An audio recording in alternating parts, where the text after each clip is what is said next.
18 वचन पढ़ेंगे।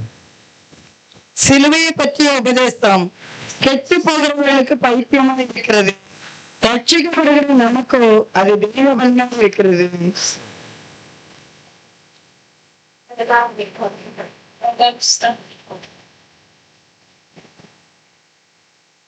क्योंकि क्रूस की कथा लाल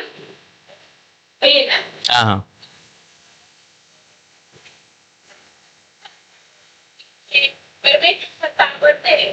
अच्छा, சிலுவையை பற்றி ஒரு பெரிய ரகசியத்தை கர்த்தர் வைத்திருக்கிறார். क्रूस के एक बड़ा रहस्य को परमेश्वर ने रखा है। சிலுவையினால உலகமெல்லாம் இருக்கிற ஒவ்வொருவருக்கும் ஒரு விடுதலையும் ரட்சிப்பையும் கர்த்தர் வைத்திருக்கிறார். क्रूस के द्वारा दुनिया भर में लोगों का एक छुटकारा और एक उद्धार प्रभु ने रखा है। பவுல் பிரஜாதியாகிய ஒவ்வொரு சபைக்கும் இந்த வசனத்தை சொல்லுகிறார். पौल अन्य जाति लोगों के हर एक कलीसिया के लोगों को बातों को कहता है। அநேகருடைய வாழ்க்கையில ஏதோ ஒரு காரியத்தை செய்தாதான் நமக்கு ரட்சிப்பு அல்லது விடுதலை அப்படின்னு நம்ம நினைக்கிறது. बहुत लोगों के जीवन में कुछ ना कुछ में अच्छे काम करने से मुझे उद्धार है या छुटकारा मिलेगा ऐसे सोचते हैं। ஆனால் இயேசு கிறிஸ்து என்ன செய்திருக்கிறாரு? और यीशु मसीह ने क्या किया? மனிதனால முடியாத ஒரு காரியம் ரட்சிப்புக்கு அவன் பிரயாசம் தேவையில்லை. मनुष्य से जो असंभव बात है कि उद्धार के लिए उसका प्रयास की जरूरत नहीं है। மனிதனால அந்த கிரயத்தை கொடுக்க முடியாது. मनुष्य उसका मोल चुका नहीं सकता है, தேவனே அதை செய்வார். परमेश्वर स्वयं उस कार्य को करता है। கர்த்தர் அந்த ரட்சிப்பை இலவசமாக எல்லா ஜனங்களும் பெற்றுக்கொள்ளும்படி, इसलिए परमेश्वर इस उद्धार को मुफ्त में सारे लोग पा सके, எல்லாரும் அந்த ரட்சிப்பை பெற்றுக்கொள்வதற்கு தான் கர்த்தர் இந்த ஒரு பெரிய பாக்கியத்தை வைத்தார். सारे लोग उस उद्धार को मुफ्त में पाने के लिए प्रभु ने इस मार्ग को रखा है। ஆனால் பைபிள் என்ன சொல்றதுன்னா, बाइबल क्या बताती है? ஒரு ரெண்டு கூட்டங்கள் வந்து இத சரியா ஏற்றுக்கொள்ள மாட்டேங்க. दो झुंड है इसको स्वीकार नहीं है, அவங்களால அதை கிரகித்துக் கொள்ள முடியல. उनको वो यकीन नहीं हो रहा है। அதே 1வது அதிகாரத்துல वही पहले अध्याय में 24வது வசனத்தை யார் வாசிக்கலாம்? 24 वचन पढ़ेंगे। ஆகிலும் யூதரானாலும் கிரேக்கரானாலும் எவர்கள் அழைக்கப்பட்டிருக்கிறார்களோ அவர்களுக்கு கிறிஸ்து தேவ பலனும் தேவ ஞானமும் இருக்கிறார். परंतु जो बुलाए हुए हैं, क्या यहूदी क्या यूनानी, उनके निकट मसीह परमेश्वर की सामर्थ्य और परमेश्वर का ज्ञान है।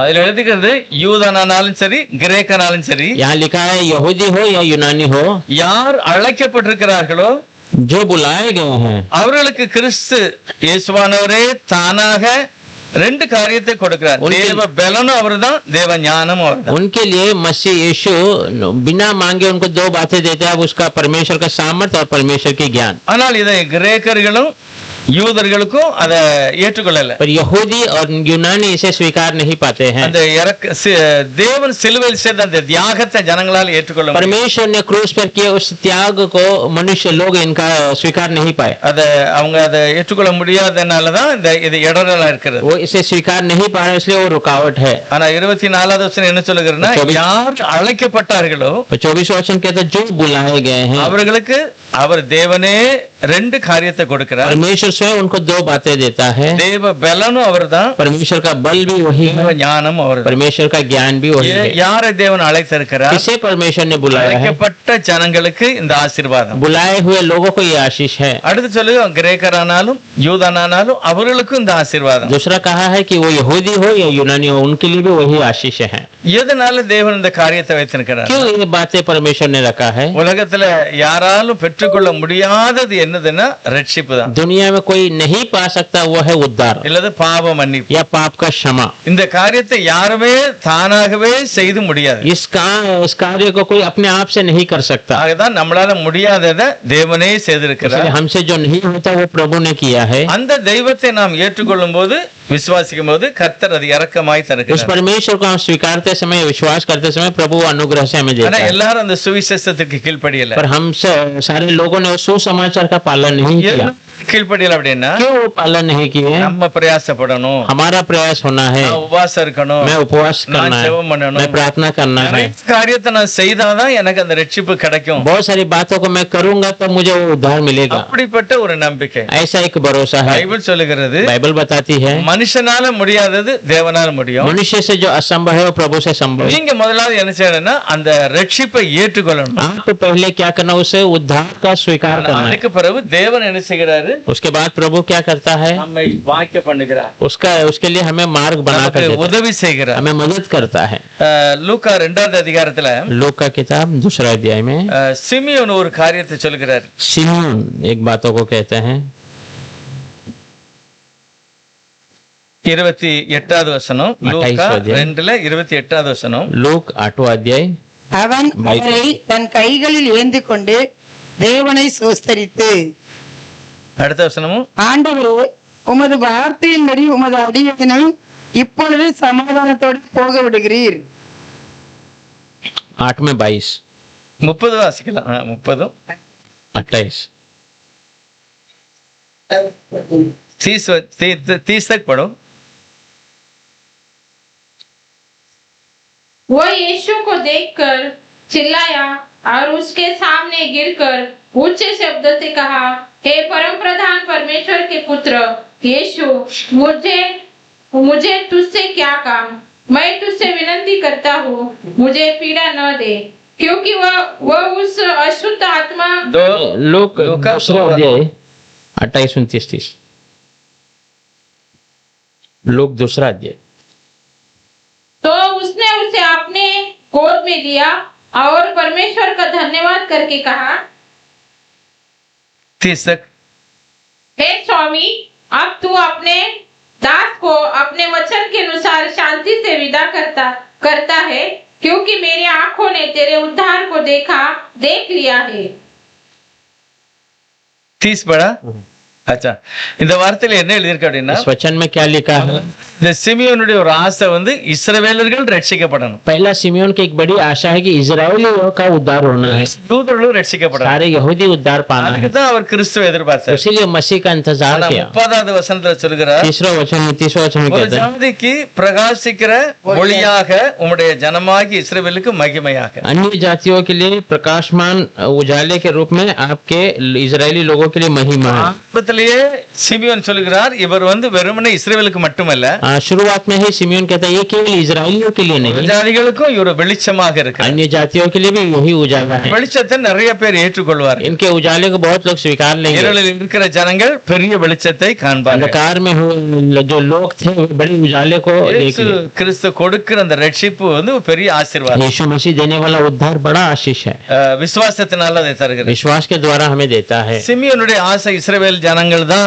ரட்சிப்புல வருவாங்க। सिमियोन की आशा था कि इजरायली लोग ही उद्धार पाएंगे, சீக்கிரமா வரணும், वो शीघ्र आना है, ரட்சிப்பை பார்க்கணும், उस उद्धार को मैं देखना है, இருக்கு, मेरा उम्र हो रहा है, மேசியா எப்போ வருவாருன்னு தெரியல, मसीहा कभी आएगा पता அப்படிதான் नहीं, அவருடைய நினைவு இருந்தது। ऐसा ही उसका विचार ஆனா था। திடீர்னு அந்த ரட்சிக்கிற தெய்வத்தை கரத்துல ஏந்தி அவர் சொல்கிறார், अचानक उस उद्धार करने वाले मसीह को हाथों में लेकर कहता है, நான் எதிர்பார்த்த இந்த மேசியா வந்துட்டாரு, உமக்கு நன்றி, प्रभु मैंने जो इंतजार किया मसीह आ गया, आपको धन्यवाद हो, இனி நான் செத்தாலும் பரவாயில்ல, अब मैं मरूंगा तो भी ஆனா चलेगा। இந்த தேவன் பிரஜாதிகளுக்கும் வெளிச்சமாக पर இருக்கிறார்। ये परमेश्वर अन्य जातियों का भी उजाला है। பிரஜாதிகளுக்கு பாத்தீங்கன்னா உண்மையிலே இவர் பெரிய வெளிச்சமா மட்டுமில்ல, மீட்கிறவராக இருக்கிறார்। अन्य जातियों के लिए केवल वो बड़ा उजाला नहीं, छुड़ाने वाले के பழைய लिए। ஏற்பாட்டுல நடக்காத நிறைய காரியத்தை இயேசுவானவர் தன்னுடைய ஊழியத்தின் மூலமாய் நிரூபித்தார்। पुराने नियम में बहुत सारी बातें नहीं हुई, यीशु मसीह ने नए नियम में उसको पूरा कर दिया। பிரஜாதிகளுக்கு தேவனுடைய சபையில இடம் இல்ல, अन्य जातियों को परमेश्वर के भवन में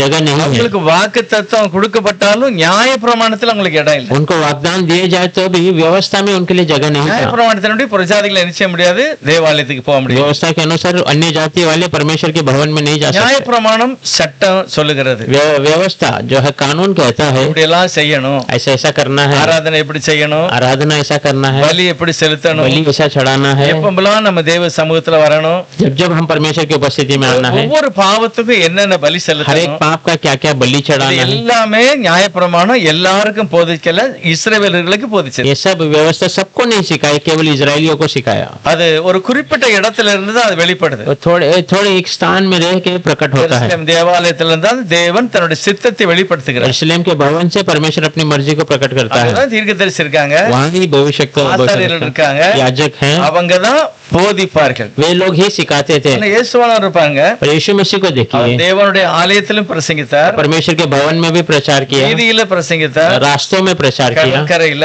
समुद्र के किनारे, நிறைய இடங்கள்ல இயேசுவானவர் வெளிப்படையாக வந்து போதிக்கிறார். बहुत जगह में यीशु मसीह खुले स्थानों में நியாயப்பிரமாண ஒரு குறிப்பிட்ட ஏரியா தான், व्यवस्था एक थोड़े स्थानों में ही, இவர் நம்ம வீட்டு வரைக்கும் வருகிறார். पर ये हमारे घर तक आ जाता है। ஜனங்களை வித்தியாசப்படுத்தல, हाँ, लोगों को अलग नहीं किया, எல்லாரையும் அவர் ஏற்றுக்கொள்கிறார். सबको वो स्वीकार लेता है। அவருடைய ஊழிய காலத்துல உலகத்தில் உள்ள எல்லா பாஷக்காரங்களும் எல்லா ஜனங்களும் வந்து பங்கு வருதாங்க. उनके सेवा के समय में सारे देश के लोग, भाषा के लोग आकर भाग लेते थे। பெரிய பாவிகள் வந்து உட்கார்ந்து வசனத்தை கேட்க, बड़े पापी लोग आकर उसके वचन को सुने हैं। ஜனங்கள் ஏற்றுக்கொள்ள கூடாதுன்னு சொல்லப்படுகிற ஜனங்களும் கூட அவருடைய சமூகத்துல जो உட்கார்ந்து, लोगों से स्वीकारा नहीं जा सकता वैसे लोग भी उसके उपस्थिति में आकर वचन सुन, कोड़ी लोग இன்னும் தேவனை தேவன் பக்கத்திலே வர முடியாது அப்படிப்பட்ட ஜனங்களும் கூட வந்து जो உட்கார்ந்து. प्रभु के निकट नहीं आ सकता ऐसे लोग भी यीशु के निकट आकर बैठे हैं। அப்போ இது எல்லாமே சிலுவையினாலதான் வெளியே வரப்போகிறது. ये सब क्रूस के द्वारा ही बाहर आने वाला है। இயேசுவானவர் சிலுவைக்கு போகும் முந்தையே இந்த காரியத்தை எருசலேம்ல और செய்கிறார். यीशु मसीह क्रूस पर जाने के पहले ही इस बातों को यरूशलेम में हुआ। இயேசுவானவருடைய காலத்துல அந்நிய ஜனம் தான் அந்த எருசலேம் பட்டணத்துல இருக்காங்க. यीशु मसीह के समय में अन्य लोग ही यरूशलेम के नगर में हैं। நிறைய பரிசுத்த ஸ்தலத்தை அவங்க இழந்துட்டாங்க. बहुत सारे पवित्र स्थानों को उन्होंने खो दिया था। இங்க பார்க்கலாம், அந்த கலிலேய கடலோரத்துல பன்னி மேய்க்கிற ஒரு கூட்டம் இருக்கு. गलीलिया के समुद्र किनारे सूर चराने वाले एक बड़ी झुंड थी। நியாயப்பிரமாணத்தின்படி இஸ்ரேல் தேசத்துக்குள்ளேயே பன்னி வரக்கூடாது, पर व्यवस्था के अनुसार इजराइल देश के अंदर सूर नहीं आना है, அவங்க பேரும் சொல்லக்கூடாது, அவங்க வழக்கையும் கூடாது, அவங்க ஒண்ணுமே செய்யக்கூடாது. उसका नाम न लेना है, उसको पालना नहीं है, उसको कुछ उनका संबंध नहीं है। அது எப்படி இந்த கலிலேய கடலோரத்துல இவங்க வராங்க? कैसे गलीलिया के समुद्र किनारे आते हैं? அந்நிய ஜாதி வந்து குடியேறிட்டாங்க. अन्य जाति लोग वहाँ बसे हुए थे। ஜாதிகள் இப்படிப்பட்ட காரியத்தெல்லாம் செய்தாங்க. अन्य जाति वाले ऐसे कार्य करते हैं। இயேசுவானவரோ எல்லா ஜனங்களை ஏற்றுக்கொண்டு पर यीशु मसीह सारे लोगों को स्वीकारा, கூட்டத்துக்குள்ள இருக்கிறவங்களே ரட்சிக்கிறார். उस झुंड में थे उन लोगों को उद्धार करता है। பாதிக்கப்பட்ட எல்லாரையுமே இயேசு கிறிஸ்து வந்து ரட்சிக்கிறார். जो छुड़ाए हुए, जो नुकसान में थे, उन सबको प्रभु छुड़ाता है। இப்போ புறஜாதிகளுக்கு கூட இந்த ரட்சிப்பை கொடுத்த தேவன் अब अन्य जातियों को भी उद्धार देने वाला परमेश्वर, இஸ்ரவேலுக்கும் ஒரு ரட்சிப்பு வருகிறது. इजरायलियों के लिए भी एक उद्धार है। அது எப்போ கிடைக்கும் அப்படின்னா, वो कब मिलता है? அப்பமே இருந்துதானே அவங்க ஏற்றுக்கொள்ளல. उस समय में ही था पर उन्होंने स्वीकारा नहीं। எரேமியா 15வது அதிகாரத்துல यिर्मयाह का किताब 15वां अध्याय में 4வது வசனம் வாசிக்கலாம். 15 में 4था वचन। எசேக்கியாவின் குமாரனும் யூதாவின் ராஜாவுடைய மனாசே எருசலேமில் செய்தவைகளின் நிமித்தம் அவர்களை பூமியில் உள்ள எல்லா ராஜ்யங்களிலும் அலைய பண்ணுவேன். இப்ப இந்த வசனத்தை அப்படியே வச்சுட்டு இன்னொரு ஆளு 2 ராஜாக்கள் 20:18 வசனம் வாசிக்கலாம். ये वचन रख कर 2 வசனத்தை நம்ம வாசிப்போம். और एक वचन पढ़ेंगे। दूसरा राजा का किताब 20वां अध्याय 15 वचन। 18:18 हाँ, 15 में 18। 20:18 दूसरा राजा 20 में 18। और जो पुत्र तेरे वंश से उत्पन्न हो उनमें से भी कुछ को वे बंदी बनाकर ले जाएंगे और वे खोजे बनकर बेबीलोन के राजभवन में रहेंगे. நீர் பெறப்போகிற உமது சந்தானமாகிய உமது குமாரர்களிலும் சிலர் பாபிலோன் ராஜாவின் அரண்மனையிலே அரண்மனை வேலைக்காரராய் இருப்பார்கள் என்று கர்த்தர் சொல்லுகிறார் என்றான். எசேக்கியா ராஜா செய்த ஒரு தவறு. எசேக்கியா ராஜா ने किया एक गलती की वजह से தன்னிடத்தில் தேவன் செய்த அற்புதத்தை கேட்க வந்த ஜனங்களுக்கு ஆண்டவருடைய அற்புதத்தை செய்யல, அவர் தன்னுடைய திறமையை காண்பிக்கிறார். अपने परमेश्वर ने उसे जो चंगाई दिया उसकी सुनने आने वाले लोगों को परमेश्वर की महिमा न बताते अपनी बड़ी बड़ापन के ஒவ்வொரு இடத்துல இருந்து எசேக்கியாவை பார்க்க வந்திருக்காங்க. दूर दूर से एजेकिया को देखने आते हैं। தீராத ஒரு வியாதி உமக்கு இருந்தது, न निकलने वाला जो बीमारी था तुम्हारे நிறைய पास। பேர் சொன்னாங்க எசேக்கியா ராஜா அந்த வியாதியில செத்து போயிடுவாரு. बहुत लोगों ने कहा एजेकिया राजा उस बीमारी में ही मर जाएगा। தெய்வமும் சொன்னாரு நீ செத்து போ அப்படின்னு. प्रभु ने भी कह दिया तू मर जाएगा। ஆனா நீர் இப்போ உயிரோடு இருக்கதா கேள்விப்பட்டோம். पर आज हमने सुना आप अभी भी जीवित है। எப்படி உயிரோடு இருக்கீங்க? कैसे आप जिंदा है? இந்த அற்புதத்தை தான் கேட்க வந்தாங்க. ये अद्भुत कामों को ஆனா இவர் पूछने। என்ன செய்கிறாரு? पर ये क्या करता है? அதெல்லாம் சொல்லாம वो सब ना बताते நான் हुए இப்படி எல்லாம் திறமையா இதை கட்டி வச்சிருக்கிறேன், मैंने ये सब अच्छे से बांध कर रखा है, இவ்வளவு மிலிட்டரி இருக்கு, इतनी सेना है, இவ்வளவு பட்டயம் வச்சிருக்கேன், इतनी तलवारें हैं, யார் வந்தாலும் நான் பாத்துக்கிடுவேன். कोई भी आए तो हम उसके विरोध। இப்படிப்பட்ட வார்த்தைகளை பேசுனது கர்த்தருக்கு பிடிக்கல. ऐसी बातों को करने से परमेश्वर को पसंद नहीं आया। அப்பதான் வந்து தீர்க்கதரிசி கேட்கிறாரு, तब भविष्यवक्ता आकर पूछता है, உன்னை பார்க்க वंदவன் எதுக்கு வந்தான்? तुझे देखने आया था, उसने क्या किया? என்ன விசாரிக்க வந்தான்? हाँ, मुझे पूछने நீ आया, என்ன செய்த? तूने क्या किया? வீட்டுல உள்ள எல்லா மேன்மையானதெல்லாம் காண்பித்த. मैंने मेरे घर के सारी महिमा की बातों को उसको दिखाया। கர்த்தர் சொல்லுகிறார், तो परमेश्वर कहता है, அந்த பாபிலோன் ஜனங்களுக்கு காண்பித்தியோ जो बाबिलोन लोगों को दिखाया அது था, எல்லாத்தையுமே பாபிலோன்ல என்ன செய்வான்? கொண்டு வருவான். वो सारी बातों को बाबिलोन ही लेकर चले அது जाएंगे। மட்டுமல்ல, உன்னுடைய சந்ததி, உன்னுடைய குடும்பம், உன்னுடைய தேசம் அடிமையா போகும். वो केवल नहीं, तेरी संतान, तेरा परिवार, तेरा देश गुलामी में जाएंगे। இது எல்லாம் எதனால வருதுன்னா, தெய்வத்தை பற்றி அவன் சாட்சி சொல்லாததுனால. ये सब क्यों आता है? क्योंकि परमेश्वर की उसने गवाही नहीं दी। இந்த वचனத்தை தான் यही वचन को இங்க சொல்லிருக்கு. இன்னும் கொஞ்சம் பாத்தீங்கன்னா, அந்த நம்ம வாஸ்தவம்ல எது ஏசாயா வந்து இதெல்லாம் சொல்லிட்டாரு. ऐसा आकर ये सारी बातों को कह दिया। எசேக்கியா ஒன்னு தவறு, एजेकिया का जो गलतियां, எசேக்கியா பையன் மனாசே செய்த தவறு. एजेकिया का लड़का मनासे की गलती। மனாசே என்னெல்லாம் செய்தார்? मनासे ने क्या किया? தேவனுடைய ஆலயத்துக்குள்ளேயே விக்கிரகத்தை கொண்டு வைத்தார். परमेश्वर के भवन के अंदर ही मूर्ति को लाकर रख இவங்க दिया। எல்லாமே தேவனை துக்கப்படுத்தினாங்க. ये सारे लोग परमेश्वर को दुखी किए। இதைத்தான் கர்த்தர் சொல்லுகிறார். इसी को परमेश्वर कहता है எரேமியா 15வது அதிகாரத்துல यिर्मयाह का किताब 15वां अध्याय 4வது வசனத்துல, 4वां वचन में, இந்த தகப்பனும் மகனும் செய்த பாவத்தினால. पिता और बेटे ने किए इस गलत के पाप की वजह से। 4வது வசனம் வாசிக்கலாம். 4वां वचन पढ़ेंगे 15 में। இசைக்காவின் குமாரனும் யூதாவின் ராஜாவுமாகிய மனாசே எருசலேமில் செய்தவர்களின் நிமித்தம் அவர்களை பூமியில் உள்ள எல்லா ராஜ்யங்களிலும் அலைய பண்ணுவேன். यह हिजकिय्याह राजा का पुत्र यहूदा का राजा मनासे के उन कामों के कारण होगा जो उसने यरूशलेम में किए हैं, और मैं उन्हें ऐसा करूंगा कि वे पृथ्वी के राज्य में मारे मारे फिरेंगे। தேவன் சொல்றாரு, எப்படி நீ தவறு செய்ததுனால உன்னை சிதறடிப்பேன். प्रभु कहता है, ऐसे तूने गलत किया इसलिए मैं तुझे जो भटका दूंगा। இது உடனே நடக்கல. ये तुरंत नहीं हुआ, கொஞ்ச நாள் ஆகி, थोड़े दिन होने के பல बाद, வருஷம் ஆகி, वो सालों के बाद நேபுகாத்நேச்சார் வந்து இந்த காரியத்தை செய்கிறார். नेबूकदनेस्सर राजा आकर इस कार्य को करता है। இவருடைய சந்ததி அந்த துக்கத்துல போறாங்க. इनकी संतान दुखी में जाते हैं, ரொம்ப பிரச்சனையில அந்த வம்சம் போகுது. बहुत परेशानी में पूरा वंश चले जाता है। கர்த்தர் எரேமியா பார்த்து சொல்றாரு, परमेश्वर यिर्मयाह को कहता है, தீர்க்கதரிசி कोई भी आकर तो भविष्य देखता है, இப்படி நடக்கு, क्यों ऐसा हो रहा है? விசாரிச்சா நீ என்ன சொல்லணும்? ऐसा पूछा तो तुझे क्या कहना है? வசனத்துல 15:2 சொல்றாரு, कहता 15:2 में, ஒருவேளை அவங்க எங்கே போவோம் என்று அவங்க கேட்டாங்கன்னா, अगर वो कहाँ जाए ऐसा करके पूछे तो உங்களுக்கு என்ன சொல்லணும்? तो क्या कहना है उन्हें? பட்டயத்தினால நீங்க மடிவீங்க, कोई तलवारों से मारे जाएंगे, பஞ்சத்தினால, कोई अकाल से, சில சிறைப்பட்டு போவீர்கள், कोई बंदी गृह में चले जाएंगे। இப்படிதான் நீங்க சாக போறீங்க. ऐसे ही तुम मरने वाले हो।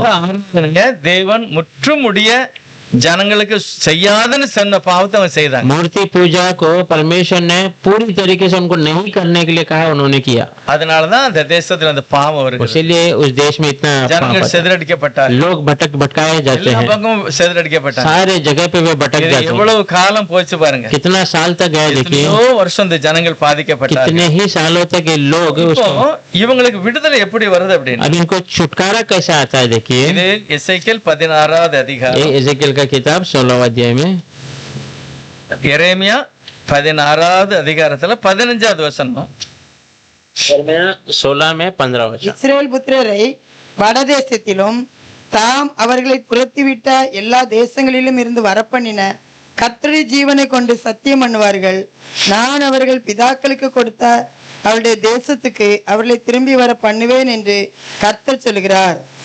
वल्किया कहा जाएगा, यहोवा जो इस्राएलियों को उत्तर के देश से और उन सब देशों से जहां उसने उनको बंधुआई कर लिया था छुड़ा ले आया, उसके जीवन की सौगंध, क्योंकि मैं उनको उनके नीच देश में जो मैंने उनके पूर्वजों को दिया था लौटा ले आऊंगा। எப்ப கூட்ட வருவாரு? कब बोले, कब होता है? எசேக்கியா காலத்துல நடக்கல. एसेकिया के समय में नहीं हुआ। அவன் காலத்துக்கு பிறகு அவனுடைய சந்ததி அந்த தேசம் முழுவதும் இப்படி கைதியா போறாங்க. उसके समय के बाद पूरी संतान ऐसे गुलामी में जाते हैं। அந்த முழுமையான வெற்றி அவங்களுக்கு கிடைக்கல. अभी भी परिपूर्ण विजय उन्हें मिला नहीं। கர்த்தர் வாக்கு கொடுக்காரு, நான் கண்டிப்பா என்ன செய்வேன், உங்களை கொண்டு வருவேன். परमेश्वर वाग्दान देता कैसे भी मैं तुम्हें ले आऊंगा। அப்ப இவங்களுடைய பாவங்கள் எப்படிதான் மன்னிக்கப்படும், इनके पाप कैसे क्षमा किए जाएंगे, எப்படி இவங்க நிவாரணம் பண்ணுவாங்க, कैसे ये उसका पश्चाताप करेंगे। ஜனங்கள் பாவ மன்னிப்புக்கு பலி செலுத்தக்கு இடம் கிடையாது. इजराइल लोग पाप का पश्चाताप करने के लिए बलि का स्थान नहीं, याजक नहीं है, கிடையாது, लेवी नहीं है, எப்படி மீட்கப்படும், कैसे यहाँ से छुड़ा होगा। இந்த பாவத்துக்கு பலியே இல்லை அப்படிங்கிற तो इस पाप के लिए बलि नहीं है। இப்பதான் கர்த்தர் சொல்கிறார் பாருங்க, प्रभु कहता है வசனத்துல சொல்லி 16 वचन में, இதோ நான் மீன் பிடிக்கிற अनेகரை அழைத்து அனுப்புவேன். देखो मैं मछली पकड़ने के लिए बहुत सारे लोगों को बुला कर उन्हें भेजूंगा இவர்கள் அவர்களை பிடிப்பார்கள். और ये लोग उन्हें पकड़ेंगे। அப்ப யார் வந்து இந்த ஜனங்களுக்கு விடுதலை கொடுப்பாங்க, कौन आकर इन लोगों को छुड़ाएगा, யார் இந்த இஸ்ரவேல் ஜனங்களை காப்பாற்ற போறது, कौन आकर इजरायलियों को बचाएंगे। மீன் பிடிக்கிறவங்க வர போறாங்க. मछली पकड़ने वाले आने वाले। பிடிக்கிறவங்க யாரு,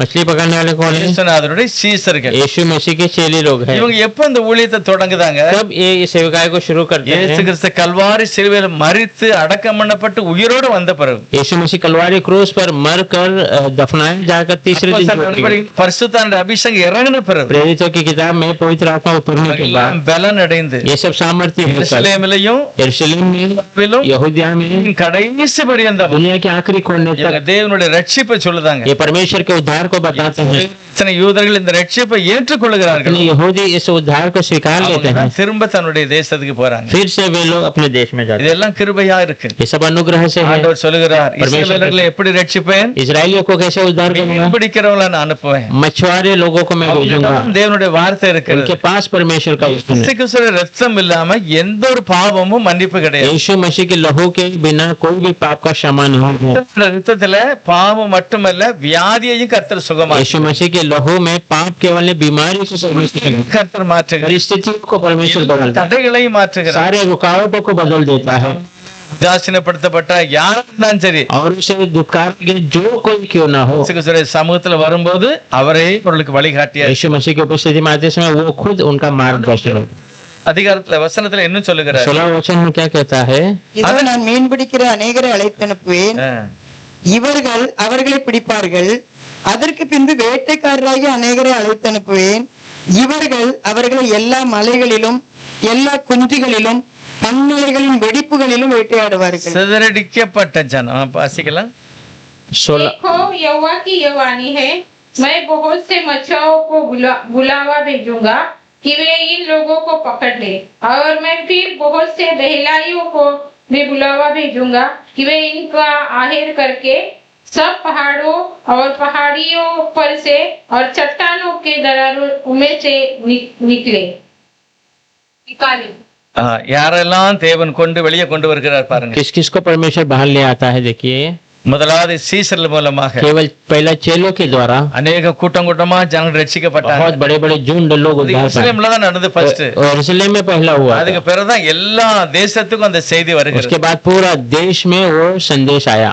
அதுக்கு பிறகு என்ன செய்யறாங்க, उसके बाद क्या करते हैं, ஆண்டவர் சொல்கிறார், நான் வேட்டைக்காரனை அனுப்புவேன். परमेश्वर कहता है मैं बहेलियों, மலைகளிலும் குன்றுகளிலும் போய் என்ன செய்வாங்க, அவர்களை விடுதலை ஆக்கி கொண்டு வருவாங்க. वो सारे पहाड़ों चट्टानों में जाकर उन्हें छुड़ा कर ले आएगा। உண்மையிலே வேட்டைக்காரங்க யாருன்னா இன்னைக்கு உள்ள மிஷனரிகள் தான். आज जो बहेलिया का मतलब है आज के मिशनरी लोग। இவருடைய வாழ்க்கையில நடக்கிற ஊழியம் கூட்டம் கூட்டமா ஜனம் ரட்சிக்கப்படல. मिशनरियों के जीवन में होने वाली जो सेविकाई है वो बड़े बड़े झुंड में लोग उद्धार नहीं पाते। கிராமத்துல ஒரு குடும்பத்தை போய் பாக்குறாங்க. और पहले गाँव के अंदर केवल गाँव में एक परिवार को देखते சில हैं। குடும்பம், சில ஆட்கள் வயல்ல வீதிகள்ல இப்படிதான் சந்திச்சு அவங்க கொண்டு வராங்க. हाँ, कोई परिवार में, कोई खेती में, कोई रास्तों में ऐसे लोगों से मुलाकात करके ரட்சிப்பு लोग- சிலுவையில இருந்து தான் வருது. उद्धार क्रूस के द्वारा ही है, இயேசுவோட ரத்தத்தினால தான் வருகிறது. यीशु के लहू से ही आता है, சீசர் மூலமா தான் வருது. चेलों के द्वारा ही आता है। இஸ்ரவேலுக்கு மட்டுமல்ல எல்லா பிரஜாதிகளுக்கும் ரட்சிப்பு. इजरायलियों को केवल नहीं, सारे अन्य जातियों का இப்ப उद्धार। நம்ம எல்லாரும் அந்த கூட்டத்துக்குள்ள வரோம். अब हम सब वो झुंड के अंदर आ இப்ப जाते हैं। நம்மளை பார்த்து கர்த்தர் சொல்கிறார், हमें देखकर परमेश्वर कहता है, அப்போஸ்தலர் 15வது அதிகாரத்துல प्रेरित का किताब 15 अध्याय में 14வது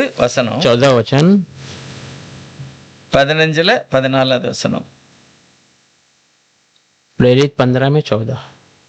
தேவன் பிரஜாதிகளில் நின்று தமது நாமத்திற்காக ஒரு ஜனத்தை தெரிந்து கொள்ளும்படி முதல்வர்கள் அவர்களுக்கு கடாட்சி தாளின் இடத்தை சிமியோன் விவரித்து சொன்னாரே. शमयोन ने बताया कि परमेश्वर ने पहले पहल अन्य जातियों पर कैसी कृपा दृष्टि की कि उनमें से अपने नाम के लिए एक लोग बना ली. சிமியோன் சொன்னதை இங்க அப்போஸ்தலர் நடவடிக்கையில ஆவியானவர் வெளிப்படுத்துகிறார். सिमियोन ने जो बातें कही उसको प्रेरित की किताब में पवित्र आत्मा प्रकट करता है. ஜாதிகளுக்கும் கர்த்தர் இரக்கம் செய்திருக்கிறாரு. அது சிமியோன் சொன்ன வசனம் வந்து ஒத்து வருகிறது. अन्य जातियों के लिए भी परमेश्वर ने अनुग्रह दिया. वो सिमियोन ने कही बातें यहाँ पर मिलता है. எல்லா மனுஷருமே இயேசுவனுடைய நாமம் தரிப்பிக்கப்பட்டு எல்லா இனமும் அவருடைய கிருபைக்குள்ள வந்து ரட்சிக்கப்படுறாங்க. बाकी सारे लोग यीशु के नाम को पहनकर उस सारे लोग उस अनुग्रह में आकर उद्धार पाते हैं. 18வது वचனம் சொல்லுது, உலக தோற்றம் முதல் தேவனுக்கு எல்லாம் தெரியும், அவர் எல்லா கிரியைகளையும் செய்து முடித்திருக்கிறார். 18 वचन कहता है, दुनिया उत्पन्न होने के पहले से परमेश्वर हर एक क्रिया को हर एक बातों को जानता है. தெரிந்து கொண்டது, பெயர் எழுதினது எல்லாமே கர்த்தர் செய்திருக்கிறார். सबको चुना, नाम लिखा, सब प्रभु ने किया. அது அவருடைய கிருபையில. उसके अनुग्रह से. ஆனா நமக்கு 3 காரியத்தை கட்டளையிட்டு சொல்லுகிறார். और हमारे लिए 3 बातों को आज्ञा कर देता है. 19வது வசனம், 19वां वचन, ஆதலால் புறஜாதிகளின் தேவனிடத்தில் திரும்புகிறவர்களை கலங்க பண்ணல் ஆகாதென்றும் விக்கிரகங்களுக்கு படைத்த அசுசியானவர்களுக்கும் வேசித்தனத்திற்கும் நெருக்குட்டி சத்தத்திற்கும் ரத்தத்திற்கும் விலகி இருக்கும்படி அவர்களுக்கு நான் உழவ வேண்டும் என்று நான் தீர்மானித்திருக்கிறேன். इसलिए मेरा विचार यही है कि अन्य जातियों में से जो लोग परमेश्वर की ओर फिरते हैं, हम उन्हें दुख ना दे, परंतु उन्हें लिख भेजे कि वे मूर्तियों की अशुद्धताओं और व्यभिचार और गला घुटे हुए के मांस से और लहू से दूर रहे. தேவன் புறஜாதிகளுக்கு மேல ஒரு பெரிய இரக்கம் இருக்கிறார். परमेश्वर अन्य जातियों के ऊपर एक बड़ा अनुग्रह रखता है. உங்களை நீங்க கலங்கடிக்காதங்க. आने वाले को आप जो है भटकाओ मत. ஏனால் யூத ஜனங்களுக்கு வந்து இந்த ரட்சிப்பு அவங்களால பொறுக்க முடியல. क्योंकि यहूदियों का जो वो उद्धार उनको सहन नहीं हुआ. யூதர்களுக்கும் அந்த சிலுவையினால வருகிற ரட்சிப்பை ஏற்றுக்கொள்ள முடியல. यहूदी भी उस क्रूस की ओर से आने वाले उद्धार को स्वीकार नहीं कर रहे. அதை அங்கீகரிக்க முடியல. यूनानी भी उसे स्वीकार नहीं कर रहे. பரிசேயர்கள் வந்து இயேசுவை பற்றி கேள்விப்பட்ட உடனே पर अन्य जाति विश्व के बारे में सुनते ही தங்களுடைய பாவங்களை அறிக்கை செய்தாங்க. अपने पापों को कबूल किया. அவங்க மேல ஒரு நம்பிக்கை வருகிறது. उनके ऊपर एक भरोसा किया. உடனே ஜெபம் பண்ண ஆரம்பிச்சிருந்தாங்க. तुरंत प्रार्थना करना शुरू பாவத்தை किया. அறிக்கை பண்ணதாங்க. पापों को कबूल किया. எவர் இருந்தாலுமே இயேசுவை நோக்கி பார்த்திருந்தாங்க. सारे जरूरत में यीशु की ओर देखते हैं. இது வந்து எப்படி கிடைச்சுன்னா இரக்கத்துல, ये கிருபையில. सब कैसे मिला? अनुग्रह से. ஆனா இந்த நம்பிக்கையும் இந்த எதிர்பார்ப்பும் கிரேக்கர்ட்டே இல்ல, யூதர்ட்டே இல்ல. पर ये इंतजार न यूनानी के पास था न यहूदियों के पास. ஆகவேதான் கிறிஸ்தவர்களாகிய நாம் பாக்கியவான்கள். इसीलिए मसीह हम लोग धन्य हैं. தேவனே இந்த நம்பிக்கை நம்ம இருதயத்துல வந்து வைக்கிறார். क्योंकि परमेश्वर स्वयं इस भरोसे को हमारे हृदय में வசனத்தை रखता है. கேள்விப்பட்ட हम உடனே, वचन को सुनते ही, இயேசுவை பற்றி வசனம் கேள்விப்பட்ட உடனே यीशु मसीह के बारे में वचन में जब हम सुनते हैं, ஆழத்துல நம்பக்கூடிய ஒரு நம்பிக்கையை அவரே வைக்கிறார். हमारे हृदय की गहराई में भरोसा करने वाले एक भरोसे को प्रभु स्वयं रखता நம்பிக்கை है. வந்த பிறகு நம்ம என்ன செய்தோம்? நம்பிக்கையோட நம்ம ஜெபம் பண்ண ஆரம்பிச்சோம். भरोसा आते ही हम भरोसे के साथ प्रार्थना சில करते हैं. காரியங்களை அறிக்கை செய்தோம். बहुत से बातों को कबूल करते உடனே हैं. ஆண்டவர் ஏற்றுக்கொண்டு மன்னிச்சிட்டாருங்க ஒரு நம்பிக்கை तुरंत வருது. प्रभु उसे स्वीकारा और क्षमा किया, वो भरोसा आ जाता है. கண்டிப்பா தெய்வமே அந்த ஏற்பாடை செய்கிறார். और निश्चय परमेश्वर उस सारी योजना இப்ப करता है. பவுல் மூலமாக, पौल के द्वारा, அப்போஸ்தலர் மூலமாக प्रेरितों के द्वारा 3 காரியத்தை நீ கண்டிப்பா விலகி இருக்கணும். 3 बातों से तुम दूर रहना है. நான் விசுவாசத்தை தந்திருக்கேன். आपको मैंने विश्वास दिया है, அது தேவன் கொடுக்கிற और விசுவாசம். प्रभु देने वाला विश्वास है. அவர்தான் நம்ம வாழ்க்கையில அந்த நம்பிக்கையை தந்து நம்ம அவரை ஏற்றுக்கொள்ளவும் நம்ம பாவங்களை அறிக்கை செய்யவும் கர்த்தர் கிருபை செய்தார். वही हमारे जीवन में उसे कबूल कर पाप को क्षमा करने का अनुग्रह दिया. இது இரக்கத்துல அதாவது சொல்லுது, இரக்கத்தினாலே விசுவாசத்தை கொண்டு ரட்சிக்கப்பட்டீர்கள். वो कहता है कि अनुग्रह से विश्वास के द्वारा उद्धार पाए हैं. நீங்க 3 காரியத்துக்கு கண்டிப்பா விலகி और இருக்கணும். अब 3 बातों के लिए अलग रहना है. मूर्ति पूजा से दूर रहना है. விசுவாசத்துக்கு விலகி இருக்கணும். खून का आप दूर रहना है. விசாரத்துக்கு விலகி இருக்கணும். विचार की बातों से दूर இப்படிப்பட்ட रहना है. காரியத்தை நீங்க விலகி இருந்தாதான் ऐसी बातों में आप दूर रहेंगे तो தேவனுடைய மார்க்கத்துல நிலைத்திருப்பீர்கள். परमेश्वर के उस रास्ते में आप बने रहेंगे. தேவனுடைய சந்ததி எனப்படும். वे परमेश्वर के संतान வேற कहलाएंगे. ஒண்ணுமே புறஜாதிகளுக்கு சொல்லாதங்க அப்படின்னு பவுல் சொல்றார். और कुछ नहीं, अन्य जातियों को तुम दो मत ऐसा அந்த कहते हैं. பர்னபா, பவுல், ரெண்டாவது யாக்கோபு இவங்க எல்லாம் பேசி முடிவெடுக்காங்க. बरनबा, पौल, याकूब ये सब बातें कर कर इस बातों को एक பரிசுத்த ஆவியானவர் எங்களுக்கு சொல்லி இருக்கிறாரு, நீங்க அப்படி இருங்க. पवित्र आत्मा ने हमसे कहा है आप ऐसे ही रहो। அடுத்து சொல்லுகிறார் மோசேயின் ஆகமங்கள் எல்லாரும் வாசிக்கணும். और कहता है मूसा का जो आज्ञा है वो सारे लोग पढ़ना है, வீட்லயும் வாசிக்கணும், சபையிலே வாசிக்கணும். घर पर भी पढ़ना है, कलीसिया में भी पढ़ना है। மோசேயின் ஆகமம் என்ன சொல்லுது? मूसा की आज्ञा क्या कहती है? ஒரே ஒரு தெய்வத்தை முழு இதயத்தோடு நம்ம ஆராதிக்கணும். एक ही खुदा को पूरे हृदय से हम आराधना करना அவர் है। பரிசுத்தர், वो पवित्र है, நீங்களும் பரிசுத்தமா இருக்க. आप भी पवित्र बने அவர் रहना। எதை விரும்புகிறாரோ அதை கர்த்தர் உங்களுக்கு செய்யும்படி எழுதி वो வைத்திருக்கிறார். जो चाहता है परमेश्वर वो आपको देने के लिए लिख कर। 21வது வசனம் சொல்லுகிறது, 21वां वचन कहता है, அப்போஸ்தலர் 15:21. प्रेरित 15:21, क्योंकि प्राचीन काल से नगर नगर मूसा की व्यवस्था का प्रचार करने वाले होते चले आए हैं और वह हर एक सबत के दिन आराधनालय में पढ़ी जाती है। மோசேயின் ஆகமங்கள் ஒவ்வொரு நாள்தோறும் ஜெப ஆலயங்களில் வாசிக்கப்பட்டு வருகிறபடியால் பூர்வ காலம் தொடங்கி சகல பட்டணங்களிலும் அந்த ஆகமங்களை பிரசங்கிக்கிறவர்களும் உண்டு என்றான். அப்ப சபையில என்ன செய்யணும்? பழைய ஏற்பாடையும் நான் வாசிக்கணும், பழைய ஏற்பாடையும் கேட்கணும். कलीसिया में पुराने नियम के वचनों को हमें पढ़ना है, उसे सुनना भी है। தேவன் தன்னுடைய சித்தத்தை அங்க எழுதி வச்சிருக்கார். परमेश्वर अपनी मर्जी को वहां पर लिख कर அந்த रखा है। மொத்தத்துல நாம் பார்க்கும்போது आप पूरी तरीके से अगर हम देखेंगे சிலுவைக்கு तो பிறகுதான் எல்லாமே இரக்கமாய் சிலுவையில இருந்தா நமக்கு கிடைக்கப்பட்டது. क्रूस के बाद ये सब कुछ मुफ्त में हमें मिला है। இது நம்ம ராபோஜனத்தினால நம்ம நினைச்சதான் அறிக்கை செய்கிறோம். ये हम प्रभु भोजन के द्वारा से कबूल करते கிறிஸ்து हैं। எங்களுக்காக மரித்தார். मसीह हमारे लिए मारा गया। அவர் கடைசியில அந்த ராபோஜனத்தை கொடுக்கும்போது சொல்றாரு, आखिरी में प्रभु भोजन देते समय இது प्रभु कहता என்னுடைய சரீரம் நினைங்க, है, ये मेरा शरीर है, ऐसा இது समझो। என்னுடைய ரத்தம், புது உடன்படிக்கை. ये मेरा लहू नया वाचा। பழைய ஏற்பாடு எப்படி? पुराना नियम कैसा है? ஆட்டுக்குட்டியுடைய ரத்தம் சிந்தாம மன்னிப்பே கிடையாது. मेमने का लहू गिराए बिना क्षमा नहीं है। அதை செய்யணும், उसे कैसे भी मुझे करना है। குடும்பமும் செய்யணும், एक परिवार करना है, சபைக்காகவும் செய்யணும், कलीसिया के लिए करना है, தேசத்துக்காகவும் पूरे செய்யணும். देश के लिए करना है। இன்னும் பவுல் சொல்லும்போது சொல்றாரு, யார் பலி செலுத்துறானோ அவன் தனக்காகவே சிந்தணும். और पौल कहता है जो बलि देता है वो अपने आप के लिए भी उसे देना है, ஆமா, அவங்களும் பலி செலுத்தணும். वो भी बलि देना है। அப்பதான் தெய்வ சமூகத்தை அவன் கிட்ட போய் तब சிக்கிறான். परमेश्वर के निकट वो आगे खड़ा हो सकता है। புறஜாதிகளுக்கு தேவன் கிருபையாக தர अन्य जातियों को परमेश्वर अनुग्रह से उसके लहू को இதை दिया है। அடிக்கடி அறிக்கை செய்யணும். इसे हमेशा हम कबूल करना है। அதுதான் கர்த்தர் சொல்றார், நான் வரும் வரைக்கும் இதை மறக்க கூடாது. इसलिए प्रभु कहता है मैं आने तक इसे भूलना இதை நான் नहीं। எப்படி அறிக்கை செய்யணும்? इसे मैं कैसे कबूल करना है? தேவன் என்னை தெரிந்து கொண்டார், परमेश्वर ने मुझे चुन அவர்தான் लिया, என்னை அழைச்சிருக்கிறார், उसने ही मुझे बुलाया है, அவர்தான் என்னை இந்த ராபோஜன கலந்து கொள்ளக்கூடிய ஒரு சூழ்நிலையை தந்திருக்கிறார். उसने ही प्रभु भोजन में भाग लेने का एक स्थिति बना कर दिया। மறக்கவே கூடாது. कभी नहीं भूलना நிறைய है। காரியத்தை நம்ம யோசித்து பார்க்கணும். बहुत सारी बातों को हम सोच कर ஒரு देखना है। தாய் தகப்ப இல்லாம பிள்ளைகள் என்ன செய்ய முடியாது, படிக்க முடியாது. एक माता पिता के बिना बच्चा जो है वो पढ़ नहीं सकता, யாரா இருந்தாலும் சரி, कोई भी क्यों ना हो। ஒரு தாய் இல்லாத தகப்பன் இல்லாத பிள்ளை என்ன செய்ய முடியாது, அவங்க இஷ்டப்படி படிச்சு முன்னேற முடியாது. एक माता पिता के बिना वो बच्चा अपनी मर्जी से पढ़कर बढ़ नहीं நிறைய सकता। காரியம் बहुत सारी बातें हैं, அவங்க தான் அவங்களுக்கு ஹெல்ப் பண்ணணும். वो ही उनका मदद करना है। அந்த குடும்பத்துல முக்கியமா இருந்துதான் அந்த பிள்ளைகளை வழி நடத்தும். कोई एक जन उस परिवार में अहम होकर उस बच्चे को बढ़ाता है। இதையும் சாதிக்க முடியும். अपने आप में हम कुछ बड़ा नहीं कर அதே सकते, மாதிரி ரட்சிப்பு वैसे ही उद्धार யார் மூலமாகவோ கர்த்தர் என்னோட வசனத்தை சொல்லி இருக்கிறார், किसी के द्वारा परमेश्वर वचनों को दिया है, ஆலோசனை சொல்லியிருக்காரு. कोई तो हमें सलाह दिया है, மறக்கவே கூடாது. हमें भूलना नहीं है। தேவன் அதான் சொல்றாரு, இதை மறக்கவே கூடாது. प्रभु वही कहते हैं, इसे कभी नहीं भूलना। நான் சிலுவையிலே ரத்தம் சிந்தி, तेरे लिए मैं क्रूस पर लहू बहाया, அதை மறக்காத. उसे भूल मत। அது வெற்றி, वो विजय है, என்னுடைய வெற்றி உனக்கு வெற்றி, मेरा विजय तेरा विजय है, என்னுடைய உயிர் செலுதல் உனக்கும் விடுதலை. मेरा जी उठना तेरे लिए छुटकारा है। சொல்லும்போது சொல்றாரு, அவர் ஒத்தேல சிலுவையில் அடிக்கப்படல, நானும் என்னையும் சேர்த்து पौल அடிச்சிட்டாங்க. कहते समय कहता है वो अकेले क्रूस पर नहीं मारा गया, मुझे भी साथ में मार दिया பவுல் है। சொல்றார், நானும் அவரோடு கூட சிலுவையில் அறையப்பட்டேன். पौल कहता है मैं भी उसके साथ क्रूस पर मारा गया। நிறைய பேருடைய சில வேதாகம தியானம் சொல்லுவாங்க. बहुत सारे वचन ध्यान करने वाले कहते हैं। பாஸ்டர் சொன்னாரு, நம்ம பிறந்த பிறகுதான் நம்ம பிறந்த நாளை கொண்டாடுறோம். उस दिन पास्टर ने भी कहा था जैसे हम जन्म हो के 1 साल होता है तब जन्मदिन मनाते हैं, வயிற்றுல இருக்கிறத நம்ம கணக்கு பார்க்க और முடியும். जो पेट में रहते हैं उसको हम गिनते नहीं हैं। பவுல் என்ன சொல்றாரு, पौल क्या कहता है, நீங்கள் கிறிஸ்து இயேசுவுக்குள் உலக தோட்டத்துக்கு முன்னே இருக்கீங்க आप அப்படிங்க. मसीह यीशु के अंदर दुनिया उत्पन्न होने के पहले से हैं அப்ப करके। தேவன் என்னை எப்ப தெரிஞ்சு கொண்டாரு? प्रभु ने मुझे कब चुना है? இருக்கவே இல்லை.